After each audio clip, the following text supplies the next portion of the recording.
Assalamualaikum sahabat Indonesia, dimanapun berada, saya selalu sukses dan bahagia buat kita semuanya.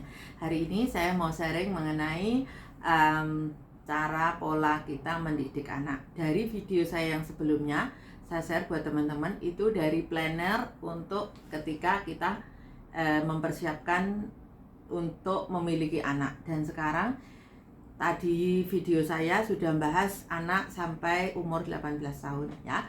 Sekarang bahas anak di atas 18 tahun. Yang tak jelaskan di video sebelumnya, ikuti ya video saya sebelumnya. Itu membahas mengenai planning dari masa pendidikan anak, masa dari masa melahirkan, dari masa persiapan melahirkan, terus pendidikan anak sampai usia 18 tahun. Teman-teman, mari kita bijak jadi orang tua, karena selama ini saya dari pengalaman saya itu selalu mendapatkan cerita bahwa semua untuk anak, semua untuk anak, semua untuk anak. Gini, saya setuju semua untuk anak. Kita memang kerjakan untuk anak. Kerja untuk siapa kalau bukan untuk anak gitu? Memang kita kerja untuk anak ya teman-teman. Masalahnya adalah ketika kita usianya makin bertambah. Terus saya masih sangat miris sekali ketika saya melihat ibu-ibu yang usianya di atas 5, kepala 5 masih bekerja di sini, dan yang dibahas semua untuk anak gitu.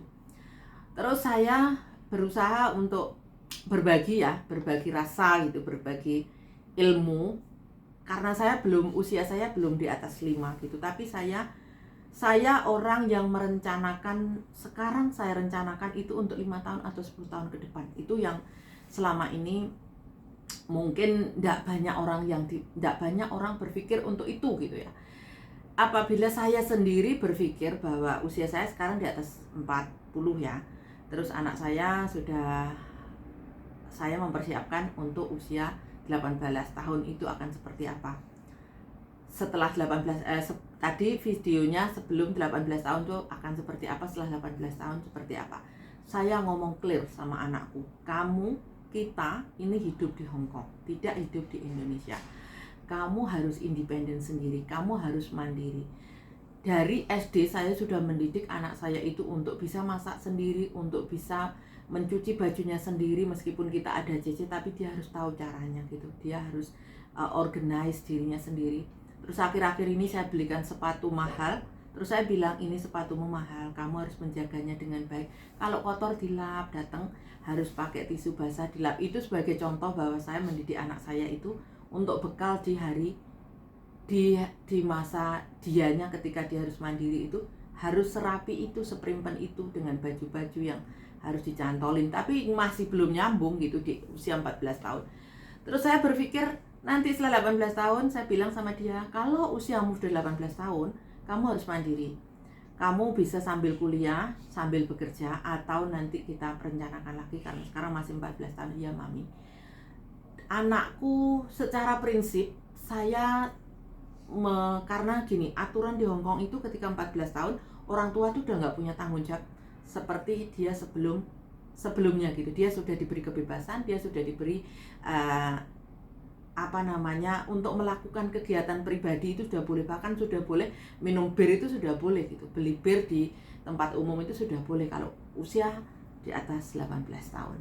Terus yang dalam pikiran saya ketika 18 tahun, tugas dan kewajiban saya sudah selesai. Jadi ketika anak saya belum lahir pun sudah saya rencanakan untuk masa depannya anak ini, pembiayaan dan yang lain-lain sudah saya siapkan sampai usia dia 18 tahun.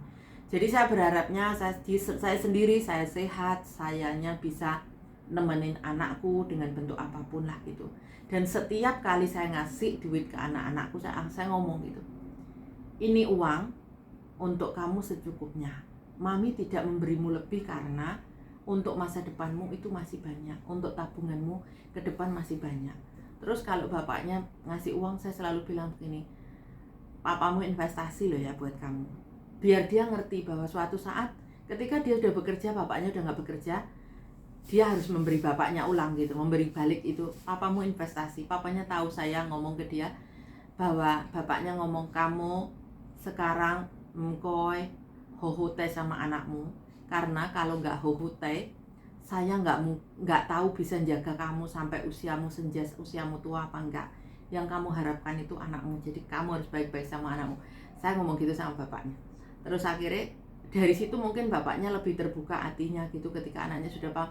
Tapi dia orang yang dari kecil memang sangat peduli sama anak gitu. Jadi lebih kepeduliannya lebih besar daripada saya karena kesibukan saya lebih banyak daripada bapak gitu kan. Karena saya harus wirawiri, saya harus kontrol kerjaanku di Indonesia dan yang lain-lain. Terus ini bahas masalah kita sebagai orang tua. Ya, saya miris sekali karena di atas banyak teman-teman PMI yang di sini yang curhat sama saya. Saya itu, Dek, gitu, Mbak, Bu, gitu kan, nyeluk saya, kadang-kadang manggil saya gitu. Anak saya, ini semua untuk anak saya, ini, gitu. Jadi dia masih bekerja, itu semua untuk anak. Saya paham, semua untuk anak. Masalahnya kan ketika usia kita sudah senja, kan nggak mungkin kita selalu bekerja. Jadi menurut saya, anak nomor satu, tapi diri kita juga harus nomor satu kan, karena kita di masa tua kita harus menikmati apa yang jerih payah kita selama kita bekerja, apalagi kerja di luar negeri itu kan nggak gampang. Kita harus jauh dari anak, dari ini. Jadi saya melihatnya orang tua yang belum menikah itu semua untuk orang tua, yang sudah menikah semua untuk suami dan anak gitu. Terus saya berpikir dari situ, untuk dirimu sendiri gimana gitu. Itu pemikiran saya yang sangat normal gitu, karena saya bukan orang yang berpikir untuk diri sendiri, enggak. Saya terplanning ketika saya muda, saya harus support finansial adik saya, support finansial orang tua saya. Tapi enggak semua gitu. Misalkan gaji saya zaman itu sekitar 8-6 juta. Mungkin 10-20 tahun yang lalu, anggap itu tak bagi dari sekian gitu loh. Anggap 5-6 juta lah, 10 juta lah gitu ya. Itu tak bagi untuk orang tuaku sampai sekarang. Itu ngasih orang tua itu bukan semua. Kalau ketika muda memang semua tak kasihkan orang tua, buat bangun rumah, buat ini, buat itu, buat renovasi rumah. Dan ini ketika saya menikah kan saya harus berpikir tentang masa depan saya. Ketika saya punya anak, saya berpikir tentang anak saya. Ketika anak saya sudah selesai kuliah kan saya harus berpikir untuk diri saya sendiri gitu. Dalam artian begini, anak kalau di Hong Kong, di luar negeri itu saya berpikirnya dikasih pendidikan yang baik supaya dia hidupnya lebih baik, karena menurut saya pendidikan tetap yang utama. Apapun itu keadaannya, meskipun kita punya bisnis sendiri atau apapun, kalau kita cerdas, kalau kita pintar, kalau kita pendidikannya tinggi, otomatis cara berpikirnya itu beda dengan yang pendidikannya standar saja. Menurut saya ya. Jadi angan-angan saya, anak saya harus berpendidikan yang layak gitu, selayaknya standarnya di Hong Kong lah gitu kan, nggak terlalu muluk yang seperti apalah. Terus setelah pendidikan selesai, otomatis kita kan mikirin diri kita sendiri, yang otomatis kita makin tua loh ya teman-teman. Nggak mungkin kita usia 5 masih bekerja di sini.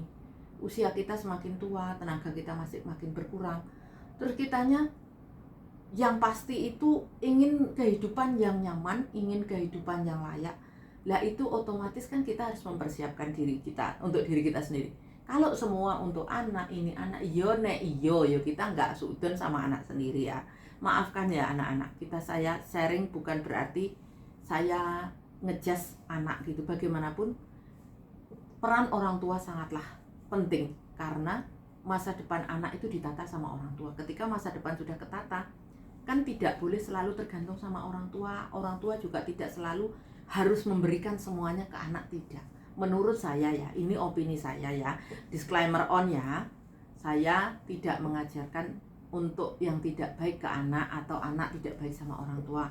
Karena begini, kalau di Hong Kong itu kan kehidupan sudah sangatlah sibuk ya. Saya melihat keluarga dari bapak itu, kita sibuk sekali, kita ketemu itu setahun sekali gitu. Saya nggak tahu untuk kalau kita orang Indonesia kan sangat close sama emaknya, sama bapaknya.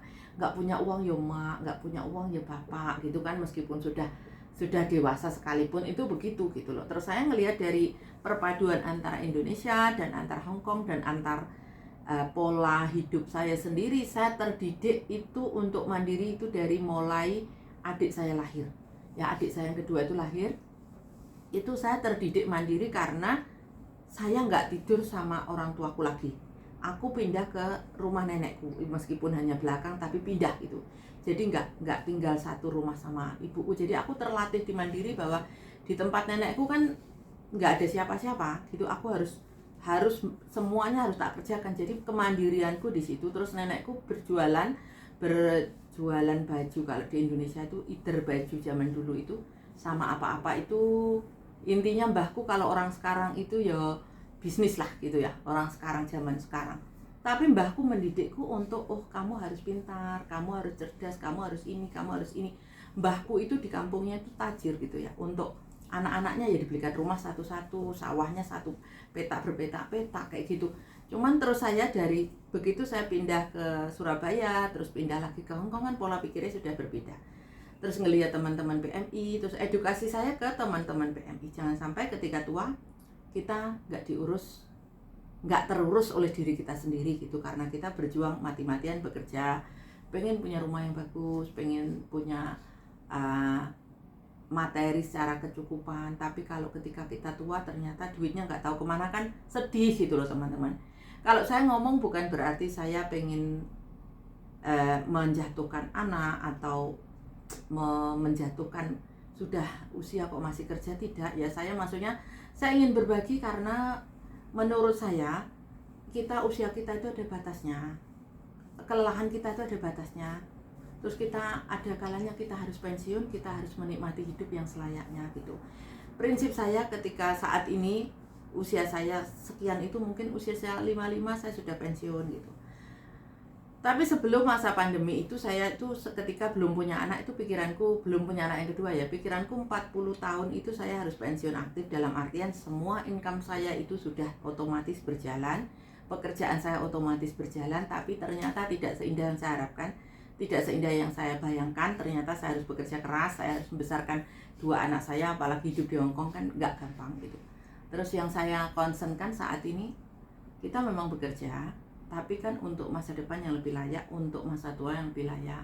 Jadi menurutku jangan semua serba anak, karena nggak semua anak itu amanah ketika kita dikasih kesempatan untuk mengelola keuangan kita gitu. Kadang-kadang namanya anak kan ada kenakalannya, ada keteledorannya, atau mungkin dibohongin orang, atau bisnis nggak jalan, atau segala macam. Intinya harus ekstra hati-hati mengelola keuangan, bagaimana supaya kita tidak di masa pensiun kita tidak sengsara, di masa tua kita itu tidak tetap bekerja gitu. Yang pasti semua orang itu pikirannya ketika usia 50 itu sudah tidak lagi bekerja, sudah menikmati hidup, sudah santai, pendapatan sudah datang sendiri. Kan keinginannya kan seperti itu teman-teman. Saya berusaha menginspirasi teman-teman semuanya yang sekiranya di sini mungkin sudah sangat capek ya, terus nggak tahu duitnya kemana gitu kan. Karena kalau sudah di Indonesia, kalau sudah dipulangkan Indonesia itu duit kan berbagai kebutuhan, ada kebutuhan anak sekolah, kebutuhan lain-lain gitu. Yang saya sedih itu kadang-kadang di Indonesia itu tidak terencana dengan baik. Ketika kita menikah, cinta ya nikah aja gitu, terus setelah itu punya anak ya punya anak aja gitu kan. Terus emaknya yang kerja di luar negeri, terus akhirnya harus berkirim uang untuk kebutuhan mereka. Itu nggak salah, yang jadi masalah adalah ketika kita tua, tabungan kita nggak banyak, terus kita masih sengsara. Masih banyak yang lamar jadi TKI itu usia 58, 48 itu masih standar lah, 55, 56, 53, 5, pokoknya di atas 5 gitu. Kalau dari Indonesia kan nggak bisa gitu loh, proses di atas 50 itu nggak bisa. Jadinya teman-teman saya berdoanya untuk semuanya itu usia yang senja itu sudah bisa menikmati hasil jerih payah kita, hasil dari kerja keras kita di masa muda gitu. Terus sayanya juga masih belajar, jadinya jangan dianggap sayanya sudah profesional di situ, karena sekarang usia saya di atas 40. Jadi kapasitas saya berbicara itu saat usia saya sekarang gitu. Jadinya saya sendiri ngomongin diri sendiri, terplanningkan bahwa ketika mudah-mudahan ya nggak ada kendala usia saya 50 saya sudah financial freedom, karena saya benar-benar financial planningnya saya itu saya jalankan, saya konsisten, saya rajin, saya bekerja keras gitu ya. Terus yang pasti itu nabung itu kan bukan hanya nabung duit ya teman-teman. Kalau pola hidup kita sekarang banyak berpikir kita kerja keras, itu kan nabung penyakit kan juga harus dipertimbangkan. Paham maksudnya Mbak? Karena pola hidup kita di Hongkong ini ya, hidupnya itu terlalu mewah, terlalu indah, makan pun seenak-enaknya, makan sayur jarang, jarang, kadang-kadang makanannya makanan buffet yang dipilih yang enak-enak, kolesterol, darah tinggi, yang saya rasakan ini guys. Jadinya selain nabung duit, kita itu nabung penyakit. Jadi jangan sampai ketika kita tua nanti kita penyakitan terus duitnya entek dige biaya rumah sakit gitu, maksudnya itu juga perlu dipertimbangkan. Terus kalau bisa sekarang ayo mulai bareng-bareng saya mulai belajar pola hidup sehat. Terus kadang-kadang di sini itu mungkin memang nggak banyak goreng-gorengan, lebih, menurutku lebih panjang umur ya orang-orang sini, lebih sehat, lebih cantik, yang pasti lebih glowingnya itu beda dengan ketika kita ada di Indonesia. Karena mungkin dari segi pola makan, dari segi pola pikir. Cuman kalau di Hong Kong itu nggak seindah Indonesia, yang di Indonesia apa-apa selera kita, di sini kan kita harus menyesuaikan. Gitu teman-teman, apa yang bisa saya share hari ini. Intinya apapun itu, keep sehat, keep bahagia. Terus kita harus smart mengatur keuangan kita. Jangan sampai ketika kita tua semua untuk anak, terus untuk kitanya mana, ya kan? Jangan sampai semua serba anak, iya nek anak yang beneh, nek gak beneh terus piye gitu kan. Kita tidak pernah tahu apa yang kita ini kan. Intinya harus save diri sendiri dulu sebelum kita berpikir untuk orang lain. Itu menurut saya. Semoga apa yang saya share ini bermanfaat. Jangan lupa like dan subscribe channel YouTube ini. Sukses dan bahagia buat kita semuanya. Assalamualaikum. Bye bye.